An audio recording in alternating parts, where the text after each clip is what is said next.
बिस्मिल्लाहिर्रहमानिर्रहीम। अस्सलाम वालेकुम नाज़रीन, आप यूट्यूब चैनल देख रहे हैं। मैं इमरान ख़ान हूँ। नाज़रीन, जो 27वीं आइनी तरमीम है उसके ऊपर काम आगे बढ़ चुका है और अब लगातार आगे बढ़ता चला जाएगा। यानी अब तो कोई पीछे रह ही नहीं गया मामला। जो चीज़ ज़्यादा मुश्किल थी इस वक्त हुकूमत के लिए या इस्टेब्लिशमेंट के लिए, वो सेनेट था। सेनेट के अंदर थोड़ी मुश्किल थी।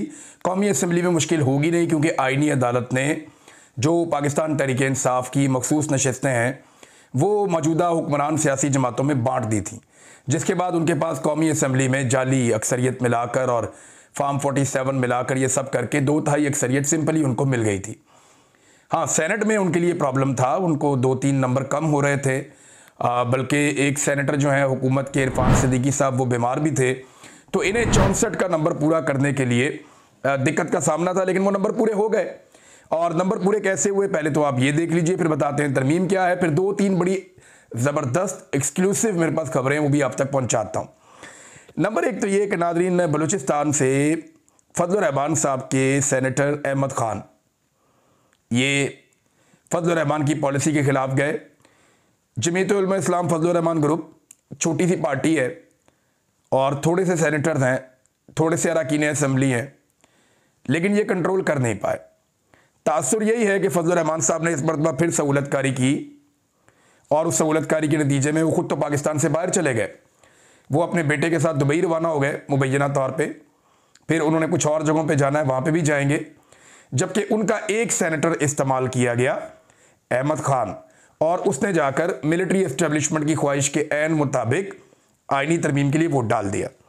पाकिस्तान तहरीक-ए-इंसाफ के सैफुल्ला अबरू जो है, ये सिंध से इनका ताल्लुक है। पाकिस्तान तहरीक-ए-इंसाफ के सेनेटर हैं, कारोबारी बंदे हैं।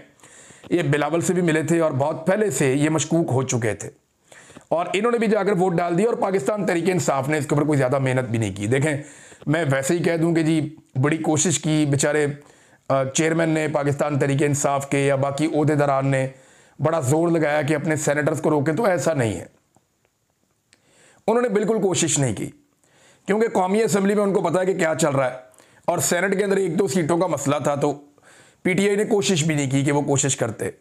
बहरहाल सैफुल्ला अबरू और अहमद खान, इन दोनों ने वोट डाला, एक पीटीआई का और एक फजल रहमान का, और इनके वोट के बाद 27वीं आइनी तरमीम में सेनेट में हुकूमत का मसला हल हो गया। अब पीछे क्या रह गया? कौमी असम्बली। वहां पे तो मामला पहले ही ठीक है। तो पाकिस्तान तहरीक-ए-इंसाफ और फजल रहमान साहब नाकाम हुए।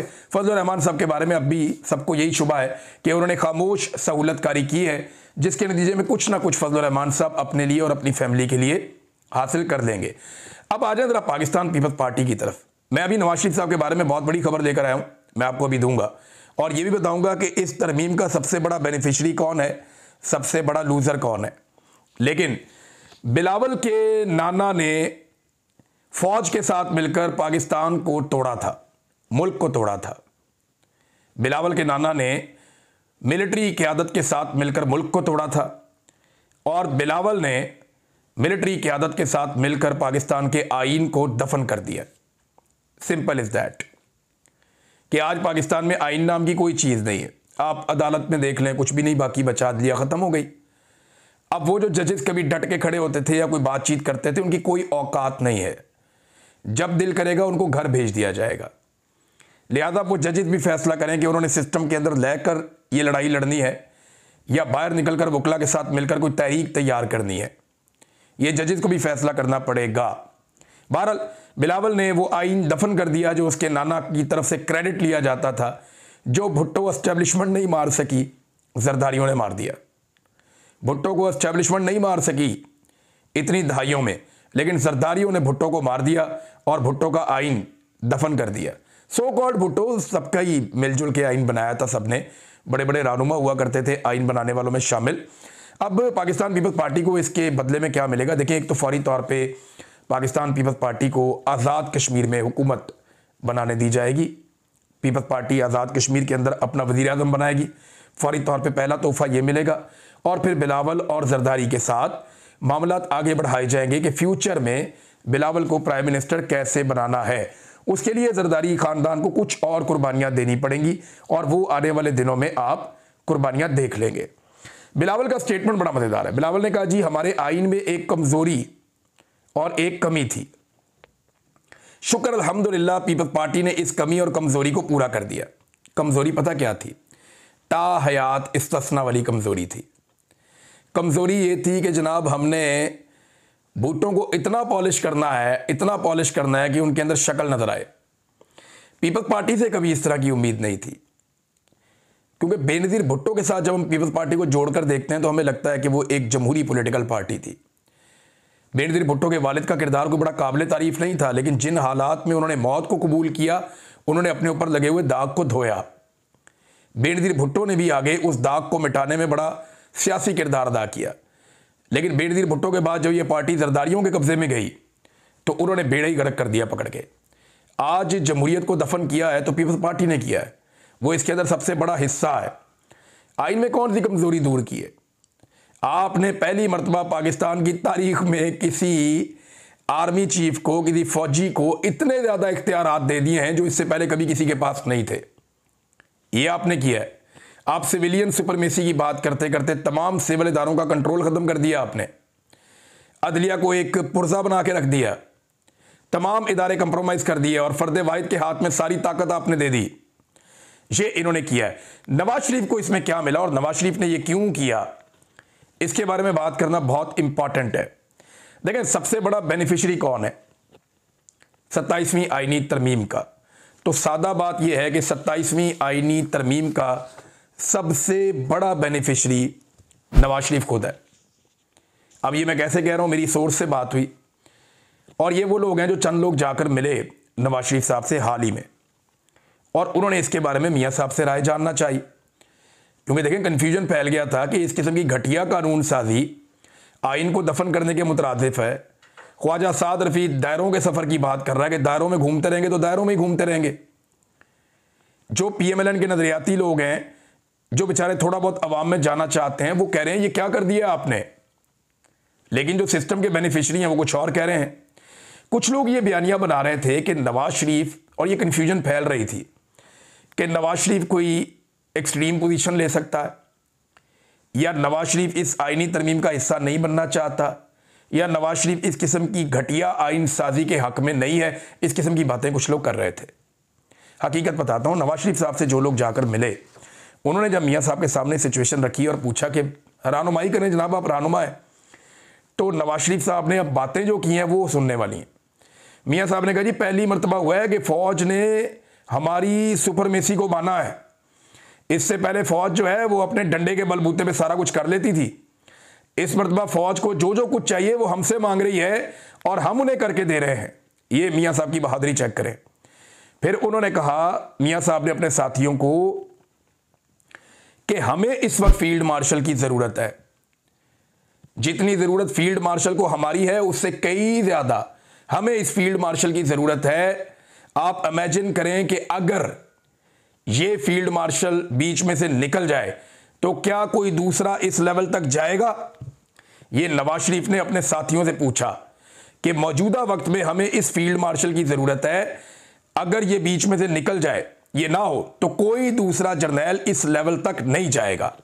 नवाज शरीफ ने अपने साथियों को समझाया, बल्कि उन्हें हसीना वाजिद की मिसाल भी दी। वहाँ पे एक बंदे ने जिक्र किया, फिर वो मिसाल हुई कि जी देखें, फिर तो ये घंटों की बात रह जाएगी ना।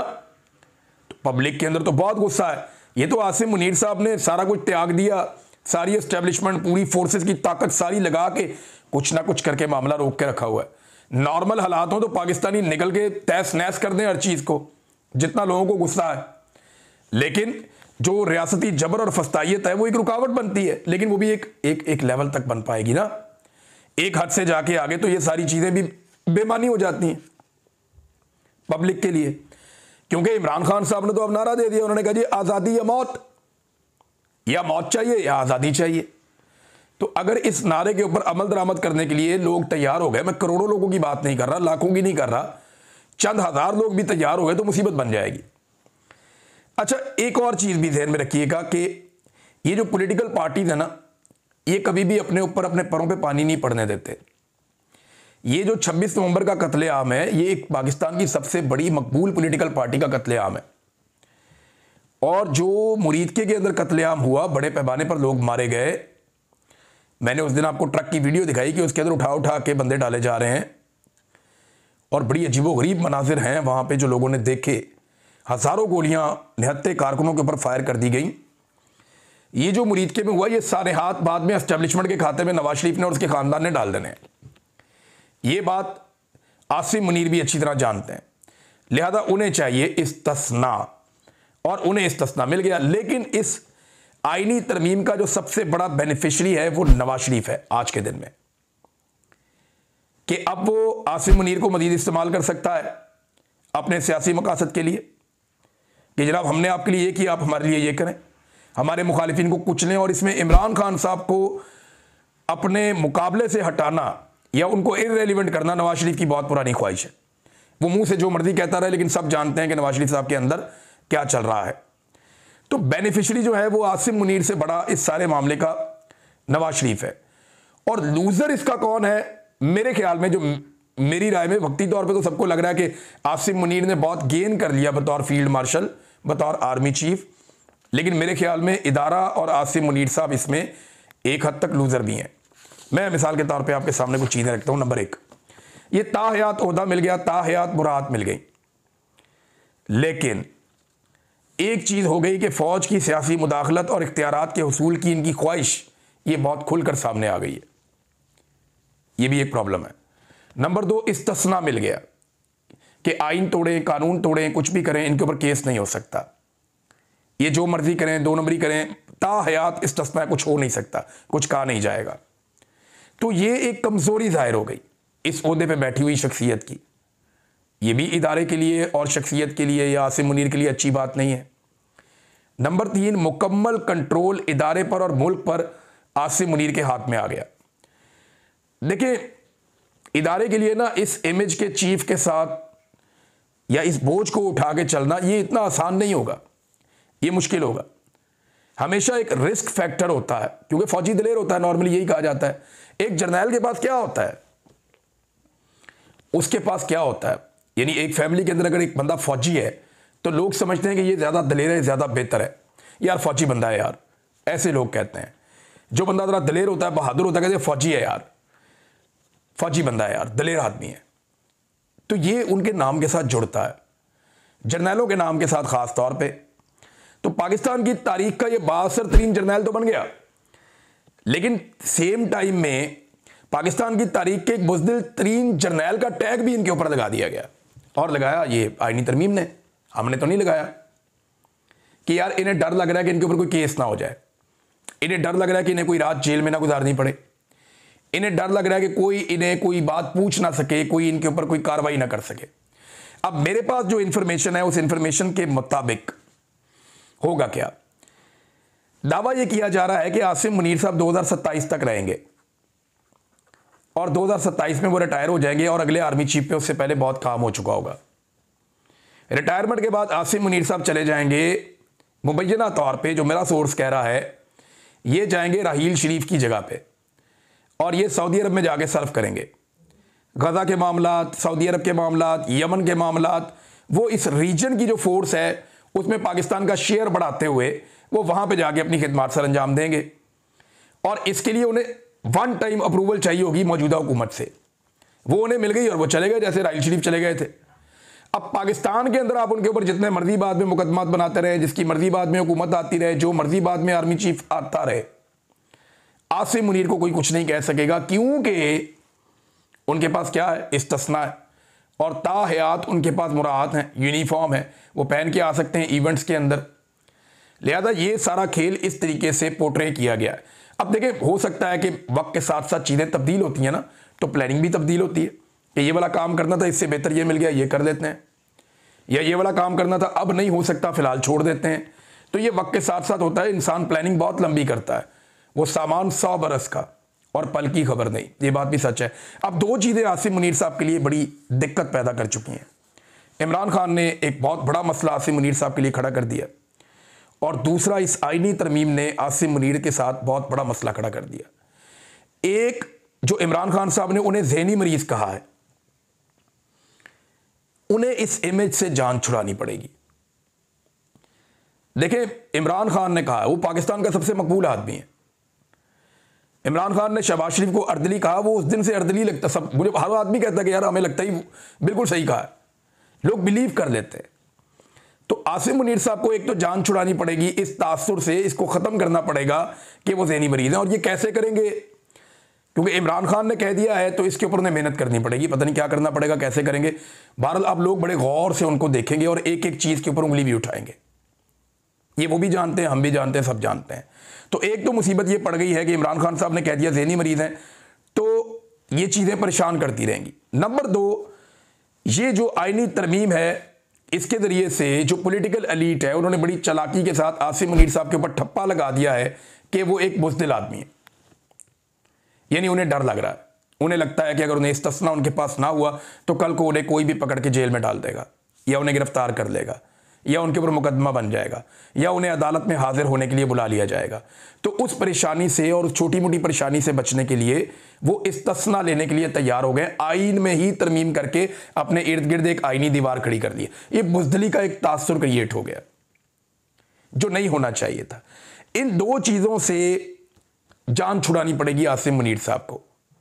अब इससे वो जान कैसे छुड़ाएंगे, ये जब वक्त आएगा वो छुड़ा पाएंगे तो हम आपको रिपोर्ट कर देंगे। फिलहाल तो ये एक ऐसी मुसीबत है जिसे वो अभी फेस कर रहे हैं। तहरीक तहफ़्फ़ुज़ आईन पाकिस्तान ने कहा जी हम इसके पीछे आएंगे, हम एहतजाज करेंगे, हम इसे कबूल नहीं करते। आप कबूल करें या ना करें, इससे फ़र्क कोई नहीं पड़ता, क्योंकि इस वक्त एक जाली निज़ाम चल रहा है। जब तक कि पब्लिक उठ कर इस सारे निज़ाम को ज़मीन बोस नहीं करती, जब तक कि इसको वापस दफन नहीं करती, तब तक ये ऐसे चलता रहेगा। और इमरान खान साहब अगर बाहर आ जाते हैं तो फिर तो एक बहुत बड़ी तहरीक चल सकती है ना, बहुत बड़ा मोमेंटम बन सकता है। लेकिन जब तक वो जेल में है तब तक वो नहीं बन रहा मोमेंटम। हाँ, एक उम्मीद है कि अगर सुहेल अफरीदी किसी तरीके से उस रास्ते तक या उस नहज तक कौम को ले जाएं, स्पेशली जो पश्तून अवाम और नौजवान हैं, उन्हें उस नहज तक ले जाएं जहाँ से लोग ये सोच लें कि अब उन्होंने कामयाबी के अलावा किसी दूसरे रास्ते पे जाना नहीं है, या फैसला कौन उन्होंने एक एहतजाज करना है, तो शायद सिचुएशन बदल जाए। लेकिन ये खौफ जो है सिस्टम का वो नज़र आ रहा है। वसीउद्दौला खान साहब ने इसकी बड़े खूबसूरत अल्फाज में इस तरमीम की तर्जुमानी की है, बड़े सीनियर जर्नलिस्ट हैं।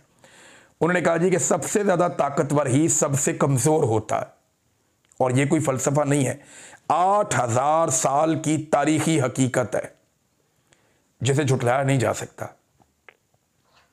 राणा सनाउल्लाह साहब से सहाफ़ियों ने पूछा जी आर्टिकल 6 का फिर क्या बनेगा जब इस्तिस्ना आपने दे दिया। देखें, आर्टिकल 6 का मामला, ये आइन तोड़ा, आर्टिकल 6 लग जाएगा। आइन को तोड़ता कौन है? क्या कोई जज तोड़ता है? नहीं। कोई सहाफ़ी तोड़ता है? नहीं। मैं तोड़ता हूँ? नहीं। आप तोड़ते हैं? नहीं। आइन को तोड़ते हैं हमेशा डिक्टेटर्स। तो अगर कोई डिक्टेटर या कोई फौजी या कोई जर्नल आइन को तोड़ता है तो उसको डर जो होता है वो आर्टिकल 6 का होता है। अब आसिम मुनीर साहब के ऊपर से वो डर भी खत्म हो गया। फ़र्ज़ करें कल आसिम मुनीर साहब आइन को मुअत्तल कर देते हैं या आइन को तोड़ दें, कानून को तोड़ दें, तो अगर आइन कल को बहाल भी होता है तो इस आइन के अंदर लिखा हुआ है कि उनके खिलाफ कोई कानूनी कार्रवाई नहीं हो सकती। लिहाजा ये एक ऐसी सहूलत उन्हें दे दी गई है जिस पे सियासतदान एक दिन पछताएंगे, आज नहीं तो कल, नहीं तो परसों ये सियासतदानों के सामने आएगा। जस्टिस मंसूर अली शाह साहब ने चीफ जस्टिस पाकिस्तान याह्या अफरीदी साहब को एक ख़त लिखा। मेरे ख्याल में ये सिर्फ़ और सिर्फ ख़त इसलिए है कि निशानदेही करना चाहते हैं, चीज़ों को रिकॉर्ड पे रखना चाहते हैं। जस्टिस याह्या अफरीदी ने क्या करना है वो हम सब अच्छी तरह जानते हैं। 8 नवंबर को उन्होंने एक ख़त लिखा, आज 10 नवंबर है, ये ख़त सामने आया और इसमें उन्होंने कहा जी कि आईनी अदालत से मुशावरत के बगैर अदलिया से मुताल्लिक आईनी तरमीम नहीं हो सकती।